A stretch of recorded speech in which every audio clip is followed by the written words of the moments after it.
Bismillahirrahmanirrahim. Assalamualaikum warahmatullahi wabarakatuh.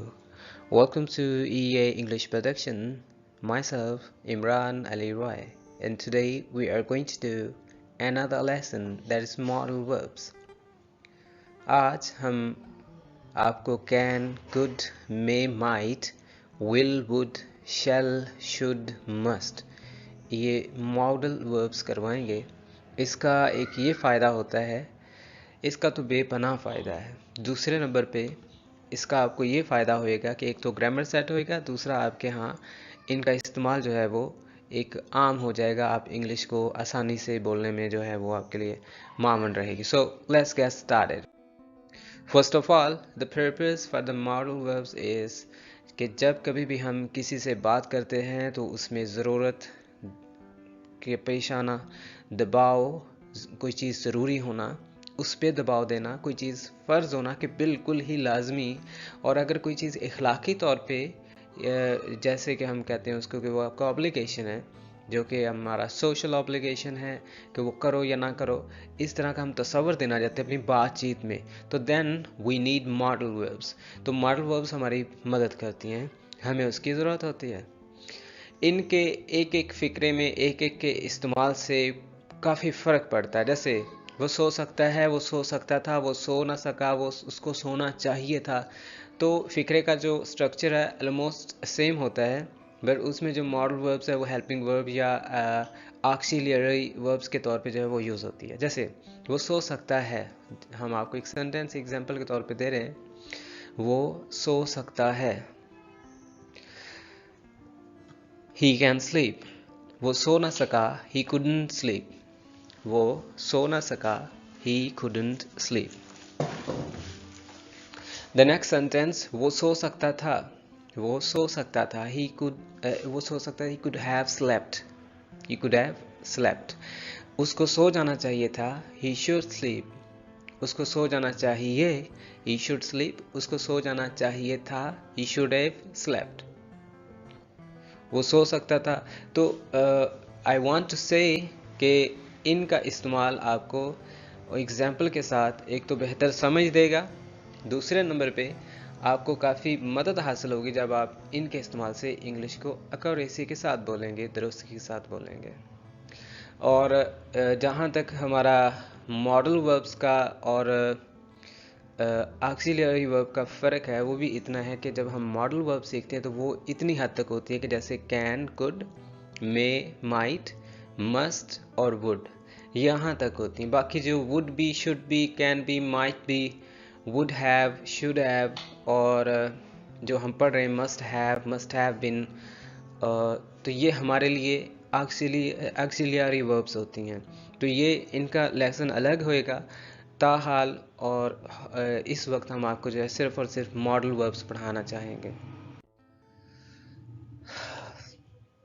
इनका जो purpose है मॉडल वर्ब्स का, वो सिर्फ और सिर्फ परमिशन, प्रोहिबिशन और एबिलिटी के लिए इस्तेमाल करने वाली कुछ मॉडल वर्ब्स होती हैं, और कुछ मॉडल वर्ब्स आपको ऑब्लिगेशन देती हैं नेसेसिटी के साथ और लैक ऑफ नेसेसिटी के साथ। नेसेसिटी मतलब कोई चीज़ ज़रूरी होना, लाजिम होना, और कोई चीज़ इतना ज़्यादा ज़रूरी ना होना, तो उसमें लैक ऑफ नेसेसिटी आ जाती है। यानी कि एडवाइस, जब हम नसीहत करते हैं तो उसमें और हुक्म देने में काफ़ी डिफरेंस होता है कि आप ये काम करो या आपको ये काम करना चाहिए। तो जब हम जोर देते हैं देन हम वो ऑब्लिगेशन लगाते हैं जो स्ट्रॉन्ग ऑब्लिगेशन होता है। तो दो किस्म के ऑब्लिगेशन है, एक स्ट्रॉन्ग और एक वीक ऑब्लिगेशन। जो स्ट्रॉन्ग ऑब्लिगेशन होता है वो आपका मस्ट के साथ चला जाता है, जो वीक ऑब्लिगेशन होता है वो शुड के साथ, आउट टू के साथ, सपोज टू के साथ, और इसके साथ जो मॉडल वर्ब्स हैं उनके साथ।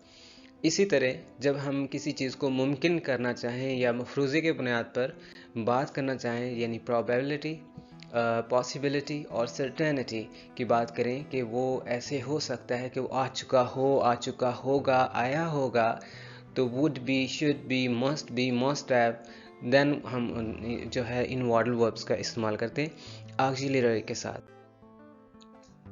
कुछ अहम एक टॉपिक जो इससे भी थोड़ा सा एडिशनल है कि जब हम एक प्रोफेशनली बात करना चाहते हैं और अनप्रोफेशनली, यानी कि फार्मल और इनफॉर्मल, यानी कि ऑफिस में और ऑफिस से बाहर।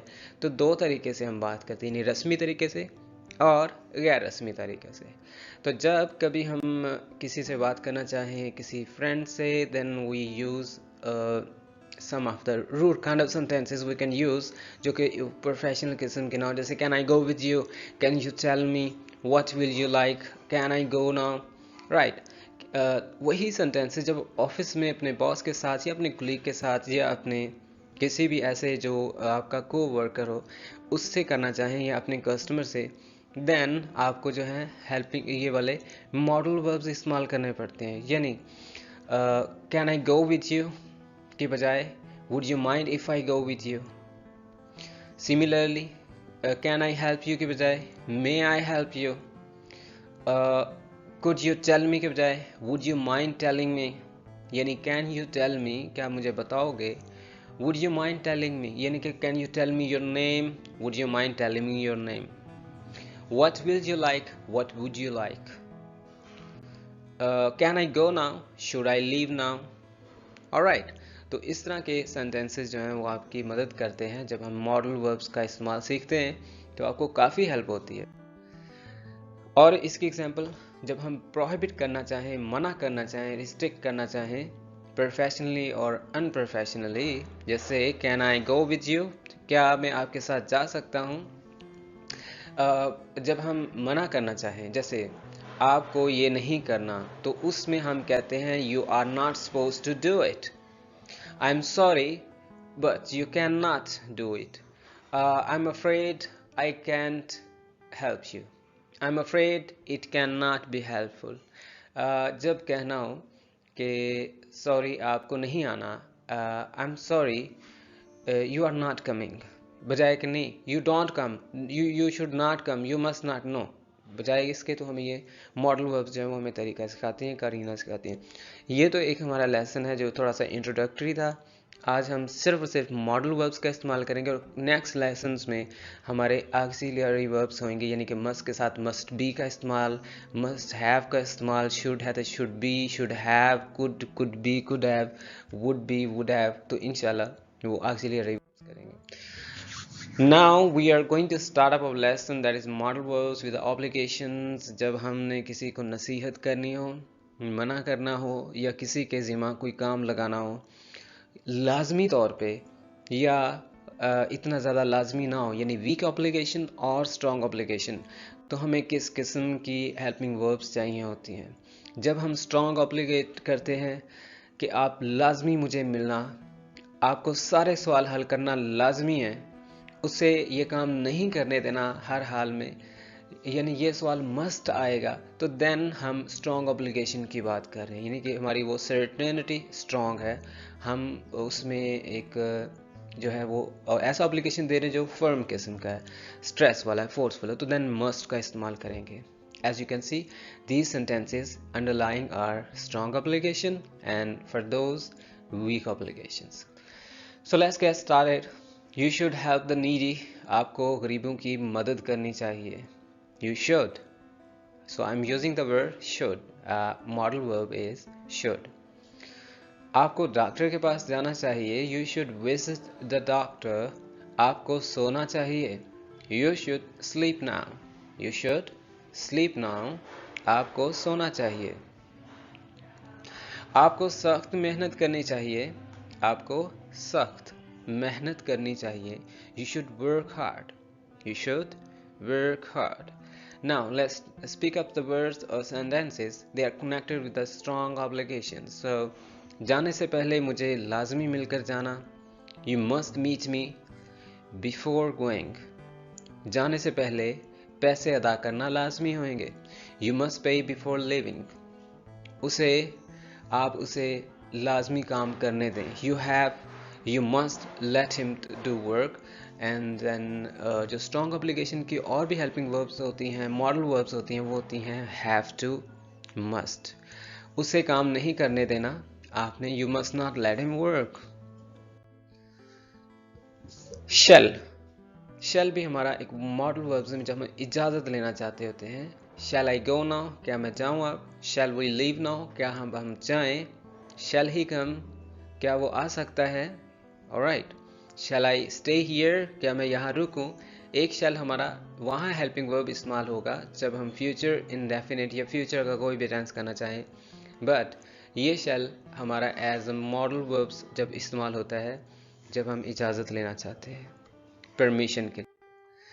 The next shall का जो should है वो जब हम नसीहत करना चाहें या मना करना चाहें, लेकिन सख्ती के साथ नहीं, वीक ऑब्लिगेशन यानी इखलाकी फ़राइज़ के साथ, तो तब हम शुड का इस्तेमाल करेंगे। आपको वहाँ नहीं जाना चाहिए, you should not go there.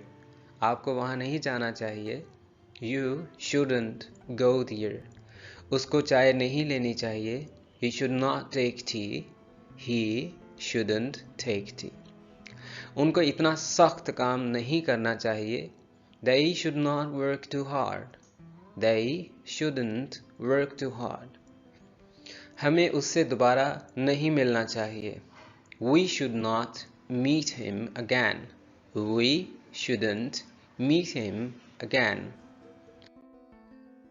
Now should say हमारा इस्तेमाल आया था शुड हैव पे, जो मैं एडिशनली तौर पे आपको मॉडल वर्ब से हटके ऑक्सिलरी मॉडल वर्ब्स के पास लेके जा रहा हूँ। यानी अगर तो शुड था वो तो इखलाकी फ़र्ज यानी कि स्ट्रॉन्ग वीक ऑब्लिगेशन था, बट शुड हैव हमारा वो ऑब्लिगेशन जो इन द पास्ट है। यानी कि शुड का मतलब वैसे तो चाहिए है, लेकिन शुड हैव का मतलब चाहिए था, जैसे कर लेना चाहिए था, तुम्हें सो जाना चाहिए था, उसे मान जाना चाहिए था, देन हम शुड हैव का इस्तेमाल करते हैं, शुड प्लस हैव। मुझे आपकी मदद कर देनी चाहिए थी, I should have helped you. उसको इतना दूर नहीं जाना चाहिए था, he shouldn't have gone so far, या he should have not gone so far. उसको इतना दूर नहीं जाना चाहिए था, ही शुड नॉट या he should have not gone so फार।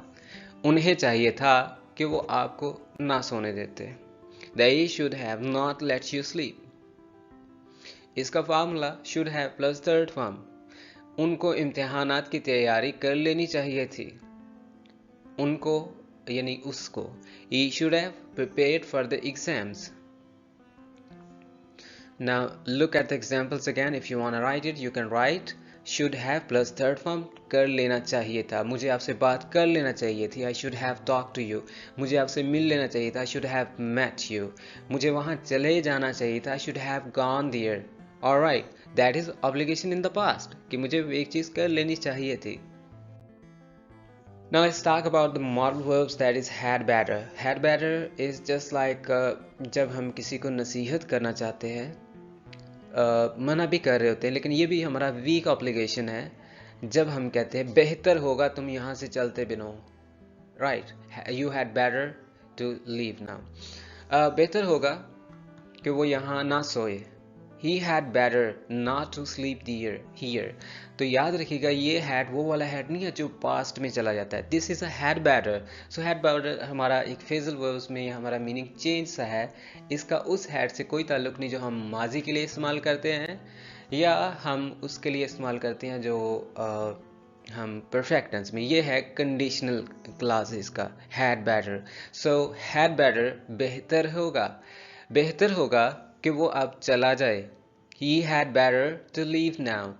बेहतर होगा कि तुम अब इस्तीफ़ा दे दो, you had better to resign now, you had better to resign now।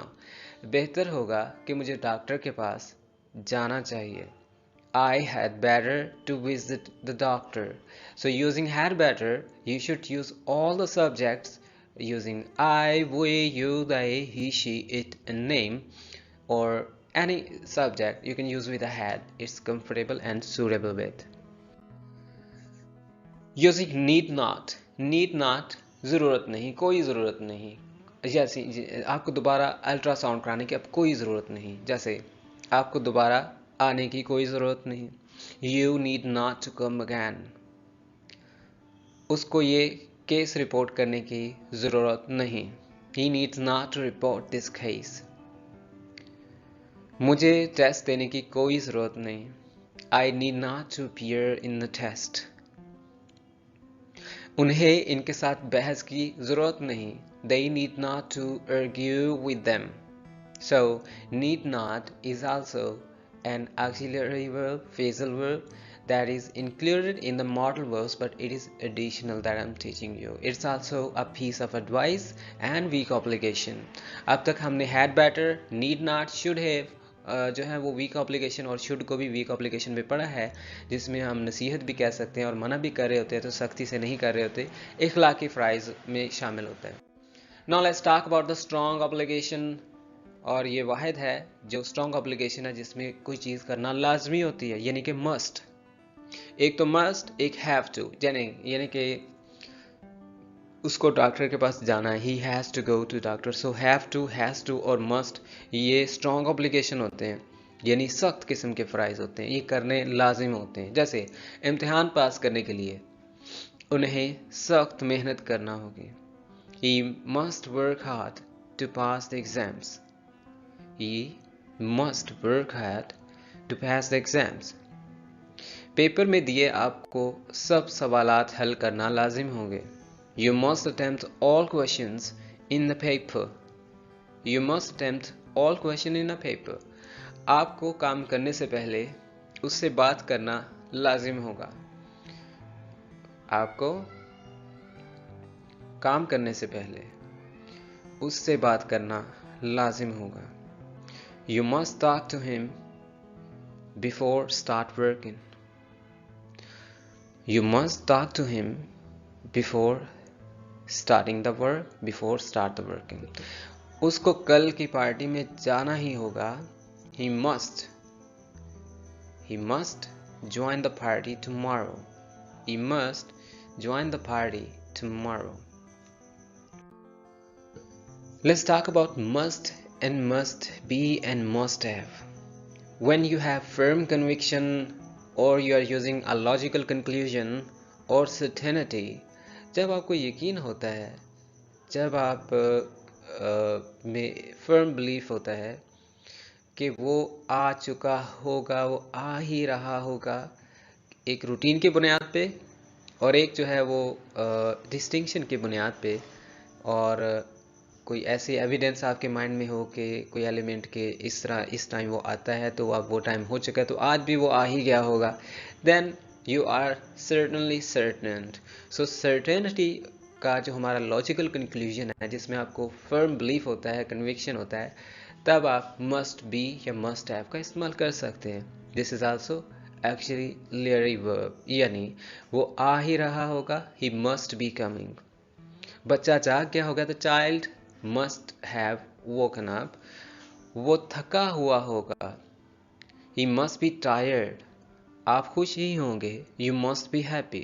वो नाराज़ होगी, यानी कि शायद वो नाराज़ होगी, इससे मुराद कि वो लाजमी नाराज़ होगी शायद.